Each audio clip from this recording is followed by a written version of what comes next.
Yan o. No? Busog na busog. Ang pura siya. Wow.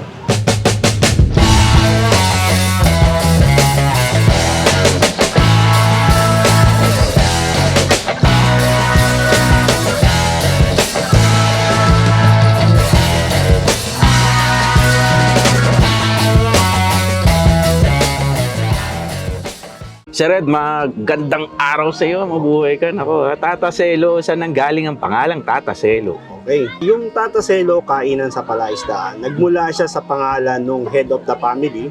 Ibig sabihin nung may-ari, Marcelo Calixto kasi yung tunay na may-ari ng Tata Celo, kainan sa palaisdaan.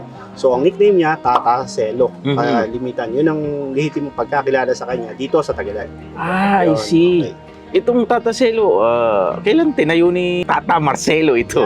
Yan. Nagsimula to nung 2020, before pandemic. Ginawa ng city ang ito yung parang park. Mahaba yung ano natin Itong Tagalog, yes, sir, no? Tagalog Park. Ginawa niya ng city. So ngayon, naisip nga agad ng pamilya na bakit di tayo magtayo ng isang restaurant dito sa Tagalog. Dati naman kasi wala talaga Wala Kasi eh. talagang puro palaisdaan lang tayo. Yes. So doon nagsimula. Naisip ng buong pamilya nila na pagkaisahan, magtayo tayo ng simpleng kainan. Ito ba sir, nung tinayo ito, no, prior pandemic, ganito nakarami kaagad lahat ng mga establishmento or maliit pa lang na building? Okay.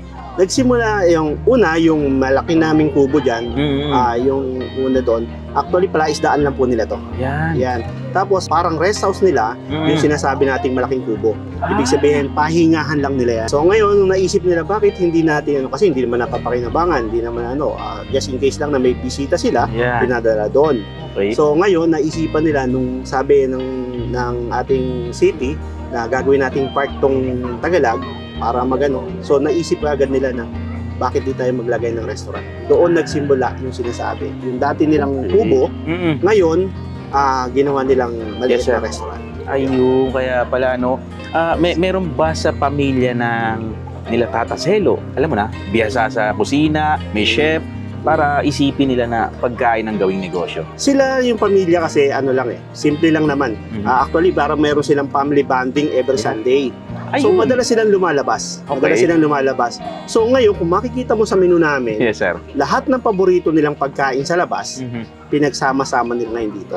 At the same time, yung kanilang late mother o yung si Nana Sophia, kung tawagin, masarap magluto kasi yun. Ayun. Yun. So ngayon, naisip nila, bakit di natin gawin? Bilang pag-alala doon sa nawala Kay nanay, po, na magtayo tayo ng isang restaurant. Yan. Yung pagkain na lagi natin kinakain sa labas, pagsama-samahin natin dito.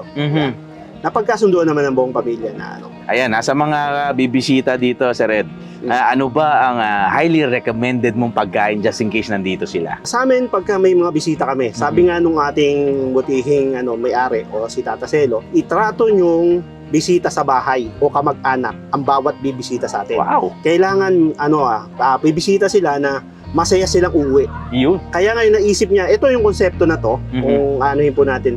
Lahat po yan ay idea po ng ating may-ari. Opo. Idea niya po ang kubo, idea niya po ang tulay. Kasi bilang pagkilala dun sa mga dati niyang naging So kung makikita nga natin yung pavilion na ginawa niyang doon, makikita mo lahat ng pinagdaanan niya. Talaga? Ito parang may drawing Yes, sir. po, yung pala yun. Yun po yung history niya. Ibig sabihin mula nung simula. So ibig sabihin si Tata Celo ay nangingisda, no? Kasi nakita ko may parang lambat siyang hinahagis po, nasa gitna po ng nangingisda. At the same time, naging tricycle driver, naging ganito, ganyan, nagbubukid. Ayun. So lahat ng ginawa niya before, nandoon doon sa namin. Nasa drawing po. From nasa baba talaga at ngayon ito na ang Tata Celo, no? O, nagsimula sa isang kubo na kanilang pahingahan. Opo. At the same time, kinagat ng masa. So, dinagdagan. Yes, sir. Yan po. Sa pagkain, sir, kung may tatlo kang pipiliin pagkain, pupunta ang isang guest dito, ano ang pwede mong ibigay Dahil sa tayo kanila? po ay nasa palaisdaan. Siyempre, number one, iisipin ng customer natin, seafood. Yes. Ang seafood, kaya maano po namin yung mixed seafood na Meron tinatawag. Yan. Nandiyan po yan. Number one din po yan sa aming Pag sinabi naman pong Filipino food, nandiyan po yung kare-kare po namin. Wow. Yung lalo. Naku, Yan sarap. po yung mga pang ano po natin. Pag Yes. sinabi naman po Chinese, nandiyan Yan. yung creamy chicken. nandiyan Meron yung din mga- tayong ganyan, Yes sir, po, mga salt and pepper na ano, meron po tayo dyan. Ayan, Tapos po, yung pinagmamalaki po namin na tempura, Wow. pinagmamalaki po namin na baked scallop, andyan na yung baked bangus. So marami pong pagkain na Marami pwedeng talaga, no? pagpipilian. At pambata, pangmatanda, meron lahat Yes dito, po, sir, no? meron po tayo. Meron po Ayan na. Address natin, sir. Simple lang po, pag hinanap po natin sa Google po natin, ginugol po natin ang ang Tataselo, Mhm. kainan sa Palaisdaan, dito po yan sa Tagalag, Valenzuela Mhm. City. So madali po nating mahanap. Kahit Yan. i-waste po natin siya, malalabas din po yun. Tataselo, kainan sa Yes, Palaisdaan. sir. Yan Mhm. po yan. Anong araw tayo bukas at oras? Every weekends po tayo, meron po tayong breakfast meal na pinagagaan Oh. po. Mula 6 a.m. hanggang 10 a.m. breakfast meal po natin. The rest po, after po ng breakfast, hanggang 10 p.m. po, Mm. bukas po tayo. Ayan na, pwede na silang bumisita Yes dito, po. sir. Pero pagka weekdays naman po, mag-start po tayo ng 11 a.m. Mhm. hanggang 10 p.m. po. Ayun. Wala yung breakfast, no, sir? Wala po. During weekends Sa lang. weekends lang po ang breakfast. Just in case, sir, reservations, pwede ba? Kunyari, malaking grupo, pwede Yes. naman, sir? Pwede naman sir, ang ano Mhm. po natin, kasi yung ating function room na tinatawag, Yes, kaya sir. po siya mag-accommodate po ng 60 persons. Yes. At the same time, may mga long tables tayo na Yan. po pwede rin po tayong magkasya-kasya. Mhm. Pagka gusto nyo naman po ang kubo, na solong kubo, meron po tayong Meron good for 8, good for 10, good for 12, good for 20, 30, hanggang 25 po. Ayan na. Hanggang good for 40, meron din po tayo. Ayan, sir, kasi marami ang, alam mo, nagtatanong sa atin sa mga ganito. Pagka pumunta sila rito kumain, may bayad bang extra yung kubo? Wala naman. Wala po siyang tinatawag na bayad. Yan.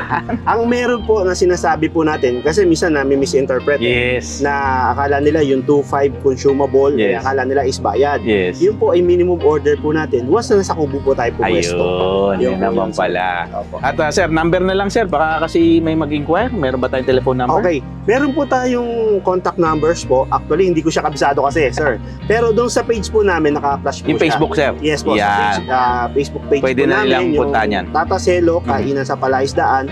Doon po makikita po lahat ng ano po natin, detalye po natin. Nako, maraming salamat, Sir Ed. Okay. Yung mga sinabi mong pagkain, kailangan natin tikman yan. Yes, Let's po. get it on. Marcelo Calixto. Chef, kilala mo ba yun? Hindi, dito lang. Hindi naman siya nakilala. Siya nga po si Tata Celo. Ayan, mga kababayan natin yan, mga Noy at mga kakay natin. Mabuhay po kayong lahat. Dito na nga ang spread ng pagkain ng Tata Celo. These are just some, Chef, no? Of their menu. Konti pa lang po ito dahil napakarami yung pagpipilian dito pag kayo ay dumayo dito sa Tata Celo. Pero ito pong mga in-order natin ngayon, these are the specialties. Like this one, nakita mo yan, siya parang Ito yung kanila mixed seafood. barko, no? Mhm. May lalagyan ng bangka eh. Ang laki oh. Ang laki ng lalagyanan ng mixed seafoods. At Right. busog na busog, Chef. Yan oh. No? Busog na Wow. busog sa seafoods. Talaga pong meron la. Parang Punong-puno. ang dami. Good, pero puro seafoods talaga siya. Wala siya mga kung ano-ano mga gulay Yes, na. no? Walang Para extender. extender, oo. Oh, punong-puno. Punong-puno talaga ng Wala seafood. akong makitang gulay, Chef, na Ito lang, pagdagdag eh. garnish lang. Garnish lang pero talagang solid Pero na seafood. overall sa no? lahat yung loob niya, gulay. Ay ano, seafood talaga lahat. Meron ding tempura, Chef. Ang ganda Meron ng tayong tempura. tempura, oo. Ikaw bilang Chef, ano ba tingin mo dyan, Chef PJ, sa tempura, yung pagkakagawa? Pagtingin ko yun sa Solid eh, no? kauting pa lang. Oh. Pauting pa lang, alam mo tempura Tempura. yan, no? Hindi yung parang makikya mga itsura. Oo, hindi. Sorry ho, yan, totoo naman yan eh. Meron tayo dito nga parang broccoli, Chef, na may Oo, beef, no? Beef and broccoli. Yan, at pakbet. Pakbet na may chocolate. Ito yung baked Baked scallops, scallops. no? Ang dami din daw po order nito. At ito yung, Creamy chicken nila, Wedex. yan ito yung sabaw, syempre. Sa palayok, ayan Sinigang, na ulo ng salmon sa miso. Salmon sa miso. Atin ang mga paboritong Pilipinong pagkain. Hindi lang nga daw po yan, no? At sabi nga sa atin ni Sir Ed, kuha tayo ng kanin, Chef, ha? Ikaw, Tikman ko itong yang chow. Yang Chow, Chef, yan. Wait, Yun. teka, ha? Kunin ko, buksan ko na tong palayok na to. Kuhanin natin yung, yun, sili, nakakuha ko sili. Uy, Uy, ba. Ito, kanya-kanyang banat na tayo, Chef, ha? Tikman ko itong seafood niya. Tirahin mo na yan. Yung mga paborito mo yan. Uno. Tahong. Uy, Yan. salmon. Ito. Okay.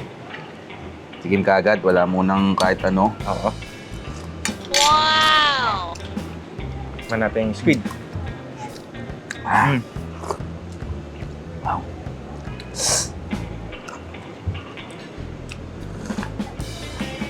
Ayan na. Hop. Hinigop ko na. Ang sarap. Grabe. Ganito ang mga hinahanap mong pagkain. Pagkain Pilipino. Kagaya po nitong sinigang sa miso na yun ang kinakain ko. Ganito yung asim, ganito yung lasa. Panalong-panalo. Double check yan sa atin, siyempre. Yung grease na to ulit, ano? Savory na may konting sweetness lang. So, balance siya. Itong seafood sa. Mm. Kain ko itong scallops na nasa harap ko. Yep.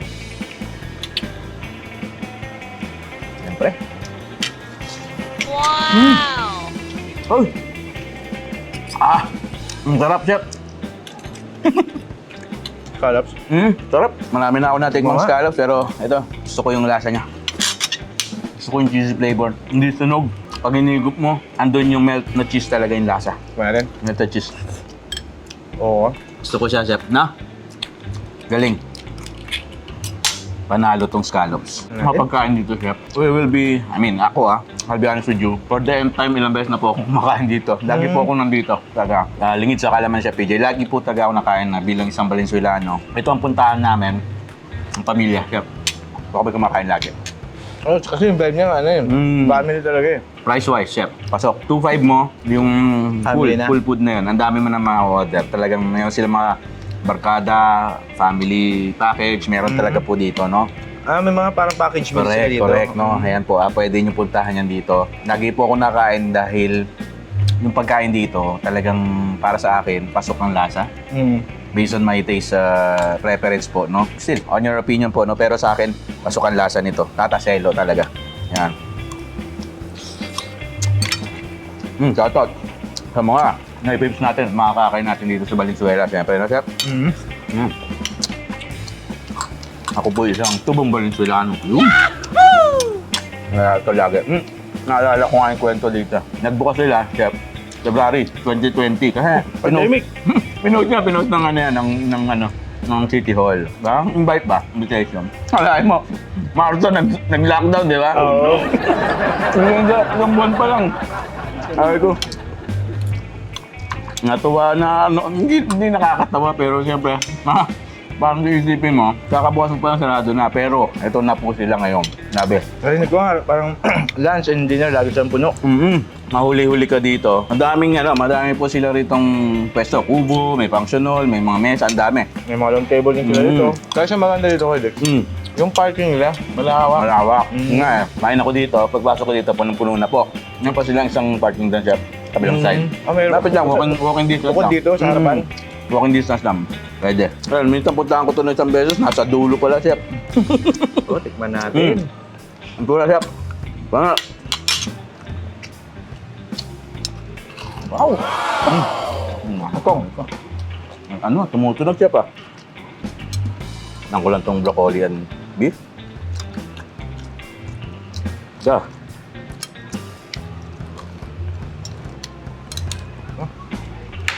Ayan. Kahit yung broccoli, chef, hindi masyadong hindi overcook na. Sarap. Wow. Ay, hipon nila dito sa yung tempura nila dito. Kita mo malaki talaga yung tempura, hindi yung iba, di ba? Parang pinipilit pahabain para lumaki. May ipon talagang laman, chef. So, big size talaga siya na hipon, no? Tatatelo siya, chef. Ano lang ako? Gulaman nga to, chef. Wow! Ano yan, chef? Oo. Ano ang mga verdict mo? Tataselo? Sa akin, okay. Ayos na ayos. Ayos na ayos, siyempre sa akin. Ako, double check po ito talaga sa akin. Sinasama ko nga yung mga bata rito, mga anak ko, para malasahan nila yung mga pagkain Pilipino. Tataselo kasi parang ano na yan, chef eh. Yun nga, dahil tata na siya yung, sabihin natin matanda natin, lolo, yan, ganyan dati nga. So, yung mga pagkain talaga, lasa pa lang, pasok na. Anyway, mga Noy, sa mga gustong bumisita rito, mapipin nyo po sa inyong Waze or Google Maps ang lokasyon ng Tataselo. Kainan sa Palaisdaan, chef, no? Yes, correct. Yan ang nakalagay dyan. For any reservations, check nyo lang po ang kanilang Facebook page. Pwede nyo po silang tawagan dyan. Ayan, sila Sir Ed. Napaka-welcoming po lahat ng mga tao dito. Yung mga kaibigan natin from the kitchen, from the crew, no? Yung mga servers natin, chef. including the mga receptionist. Tutulungan po kayo niyan. At talagang isa pang ano rito, chef, yung bilis na serbisyo sa pagkain. Oo, bilis. Pagka nag-order ka, mabilis lumabas pagkain. Yung hindi ganong katagal kasi kita mo naman yung kusina na laki talaga. Laki, oo. Grabe, daming tao, no? Saka equip talaga sila. Yan, ayun na, siyempre. Akay ni Sol, huwag po natin kalimutan, supportahan po natin para sa pagmamahal na nanggagaling sa puso at pagtulong. Na talaga nga namang chef, no? Tuloy-tuloy. Ayun na, mabuhay po kayong lahat, chef. Meron ka bang babatiin? Wala eh. Kala ko meron na. Gumanon na eh, sabi ko. Bumubungan, lalo ako tayo na. Pero nako, shoutout din sa alimangong yumari ng daliri ko. Ang galing, no? Dalawa nangyari sa akin, alimango. Natanong ako sa PJ kanina, no? Sabi niya, ano daw nangyari? Yung buhay pong alimango yan, hindi ko alam eh. Chef talaga, buhay pa pala, nadali. Sige na po, ayan, mabuhay kayong lahat. God bless you all. Maraming pagpapala dumating sa inyong mga tahanan, pagkakaisa, pagmamahal sa bawat Pilipino. Ako po ang inyong likod, si Kuya Dex, kasama pa rin si Sir PJ? Pagmamahal. Bye!